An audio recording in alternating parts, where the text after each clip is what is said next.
Hello guys, आपका size diploma point में बहुत बहुत स्वागत है। चैनल से बने रहने के लिए चैनल को सब्सक्राइब करें और प्रेस द बेल आइकन, जिससे आने वाली वीडियो की नोटिफिकेशन मिलती रहे आपको सबसे पहले। तो दोस्तों, आज की जो वीडियो है हम शुरू करते हैं थायरिस्टर ट्रिगरिंग या SCR ट्रिगरिंग। तो वीडियो शुरू करते हैं अब। तो आपको बता दें कि हम, जैसा कि आप लोग जानते हैं, ऊर्जा को हम लोग बना नहीं सकते, निर्माण नहीं कर सकते, इसे एक रूप से दूसरे रूप में बदला जा सकता है ऐसे। तो ऊर्जा का कुशल उपयोग होना बहुत आवश्यक है। तो पावर इलेक्ट्रॉनिक्स कुशल ऊर्जा उपयोग के इस कार्य को पूरा करने में मदद करता है। थायरिस्टर बिजली इलेक्ट्रॉनिक्स प्रणाली में उपकरणों का एक महत्वपूर्ण थायरिस्टर जो है वो इस इलेक्ट्रॉनिक्स प्रणाली में उपकरणों का एक महत्वपूर्ण परिवार है, जिसमें SCR सिलिकॉन कंट्रोल्ड रेक्टिफायर एक महत्वपूर्ण सदस्य है। इसे हम लोग थायरिस्टर परिवार का एक महत्वपूर्ण सदस्य है और इसे हम इस थायरिस्टर के नाम से भी SCR को जाना जाता है। तो दोस्तों, हम आगे आपको बताएंगे। विद्युत इलेक्ट्रॉनिक्स के अनुप्रयोग इलेक्ट्रॉनिक शक्ति के प्रवाह से संबंधित है। बेहतर दक्षता बेहतर कार्य शक्ति प्राप्त करने के लिए विद्युत इलेक्ट्रॉनिक्स प्रणाली में उपयोग किए जाने वाले अर्धचालक उपकरणों को स्विच के रूप में संचालित किया जाता है, यानी कि उसे स्विच किया जाता है। हमारा थायरिस्टर जो होता है वो सेमीकंडक्टर डिवाइस का बना होता है और पावर इलेक्ट्रॉनिक सिस्टम में उपयोग किए जाने वाला एक थायरिस्टर भी उसी श्रेणी में आता है। स्विच के रूप में उपयोग किए जाने वाले अन्य उपकरणों में से कुछ उपयोग किए जाने वाले बाइपोलर जंक्शन ट्रांजिस्टर BJT और metal oxide semiconductor field effect transistor MOSFET, insulated gate bipolar transistor IGBT, gate turn off thyristor GTOS, ये सब इस उपकरण में आते हैं। थायरिस्टर शब्द सेमीकंडक्टर डिवाइस के परिवार के लिए एक सामान्य नाम है। थायरिस्टर परिवारों में बड़ी संख्या में स्विचिंग डिवाइस होते हैं। एक थायरिस्टर एक ठोस से राज्य शक्ति अर्धचालक उपकरण है। इसमें 4 बारीक परत और 3 जंक्शन J1, J2 और J3 प्रयोग के N प्रकार अर्धचालक और P प्रकार अर्धचालक सामग्री है। एक थायरिस्टर में 3 टर्मिनल होते हैं, अर्थात एनोड, कैथोड और गेट। थायरिस्टर एक बाइस्टेबल स्विच के रूप में कार्य करता है। जब कैथोड और गेट सिग्नल गेट टर्मिनल और कैथोड टर्मिनल के बीच के संबंध में इसके एनोड को सकारात्मक बनाया जाता है तो यह लागू होता है। SCR के सिंबल और इसके फिगर्स आगे दिए गए हैं, जिसे आप देख सकते हैं।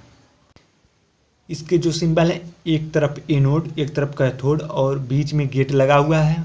और इसे अगर डिवाइड करें जंक्शन के रूप में तो एक तरफ एनोड, एक तरफ कैथोड, ऊपर गेट लगा हुआ है और NP junction J1, J2, J3 दिया गया है।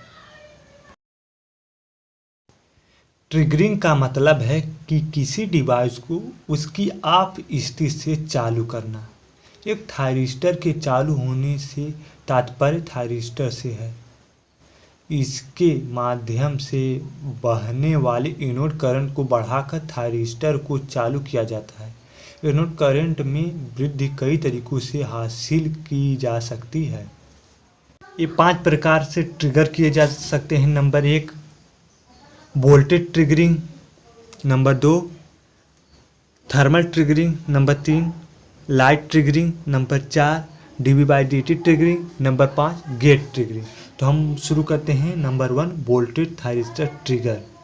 तो आपको बता दें कि यहाँ पर लगाए के वोल्टेज को धीरे धीरे एक PT से आगे बढ़ाया जाता है। वोल्टेज ब्रेक ओवर वोल्टेज आगे के ब्रेक के रूप में जाना जाता है और गेट खुला रखा जाता है।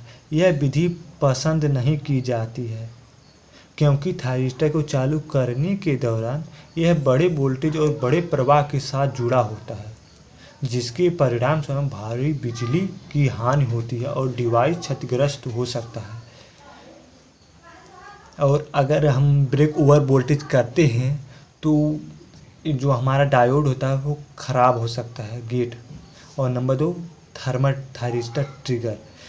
यदि थायरिस्टर का तापमान अधिक है तो इसका परिमाण इलेक्ट्रॉन होल जोड़े में वृद्धि है, जो बदले में रिसाव वर्तमान अल्फा ए और अल्फा 2 को बढ़ाने के लिए बढ़ाते हैं।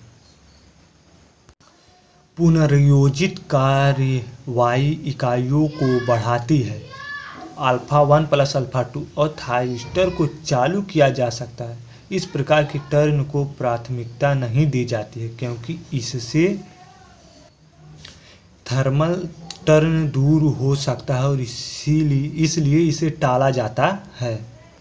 अब हमारा नंबर 3 आता है लाइट थायरिस्टर ट्रिगर। प्रकाश की इन किरणों को थायरिस्टर के जंक्शन पर वार करने की अनुमति होती है। इसके परिणाम स्वरूप इलेक्ट्रॉन होल जोड़ी और थायरिस्टर की संख्या में वृद्धि हो सकती है। इस पद्धति का उपयोग करके प्रकाश सक्रिय अशिया को ट्रिगर किया जाता है और इस विधि के द्वारा हम गेट पर प्रकाश को आपतित करके यानी कि प्रकाश को डाल करके हम उसके इलेक्ट्रॉन और होल की जोड़ी में और थायरिस्टर की संख्या में वृद्धि कर देते हैं, जिससे इनका जो इनके बीच का बॉन्ड होता है वो न्यूट्रलाइज हो जाते हैं, जिससे शॉर्ट होकर के थायरिस्टर एचसीआर ऑन स्टेज में चला जाता है।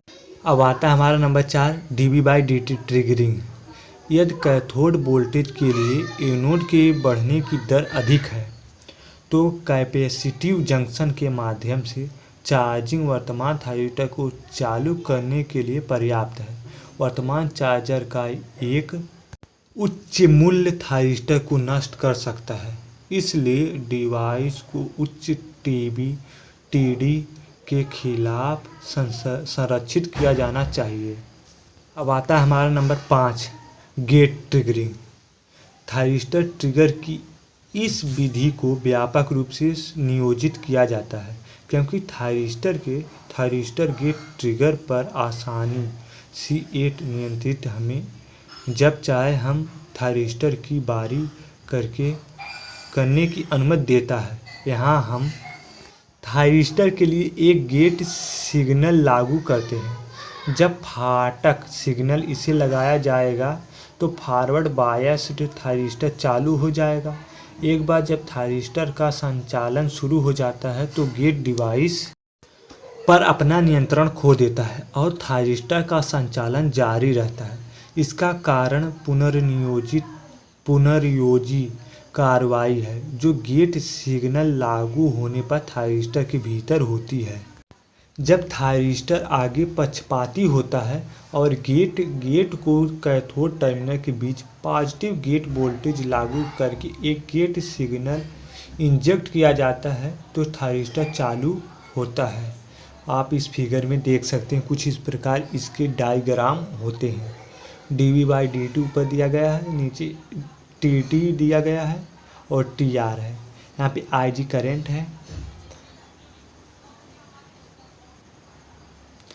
अंजीर गेट सिग्नल के आवेदन के बाद एनोड वर्तमान की तरंग को दर्शाता है। T पर देरी समय पर बारी है। देरी के समय को चालू करना गेट सिग्नल के आवेदन और थायरिस्टर के चालन के बीच का समय अंतराल है। विलंब समय टर्न की बारी को समय अंतराल है। विलंब बारी को स्थित राज्य गेट के 10% के बीच के अंतराल के रूप में परिभाषित किया गया है। वर्तमान 0.1 IG और 90% स्थिर राज्य थायरिस्टर पर राज्य वर्तमान 0.9 IT पर देरी समय DT और उदय समय TR का योग है। विलंब समय TD को स्थिर राज्य गेट वर्तमान 0.1 IG के 10% और राज्य थायरिस्टर वर्तमान 0.1 IT पर 10% के बीच के समय अंतराल के रूप में परिभाषित किया गया है। उदय समय T राज्य के वर्तमान 0.1 IT पर थायरिस्टर की 10% शेष थायरिस्टर इनोड वर्तमान समय की 90% के लिए राज थायरिस्टर वर्तमान 0.9 RT पर परिभाषित किया गया है। निम्नलिखित बिंदुओं को ध्यान में रखते हुए गेट थायरिस्टर ट्रिगर सर्किट को डिजाइन करते समय ध्यान में रखा जाना चाहिए, जो आगे आपको बताने वाले हैं। तो ध्यानपूर्वक सुनिए। तो शुरू करते हैं। नंबर 1, जब थायरिस्टर को गेट सिग्नल चालू किया जाता है तो उसे तुरंत हटा दिया जाना चाहिए। ट्रिगर पर और थायरिस्टर के बाद भी गेट सिग्नल का एक निरंतर अनुप्रयोग गेट जंक्शन में बिजली की हानि को बढ़ाएगा। नंबर 2, जब थायरिस्टर को उलट पक्षपाती किया जाता है तो कोई गेट सिग्नल नहीं लगाया जाना चाहिए, अन्यथा थायरिस्टर नष्ट हो सकता है। नंबर 3, गेट सिग्नल की पल्स चौड़ाई एनोड करंट के लिए आवश्यक समय से अधिक होनी चाहिए ताकि होल्डिंग करंट वैल्यू IH बढ़ जाए। थायरिस्टर लागू नकारात्मक गेट सिग्नल द्वारा बंद नहीं किया जा सकता।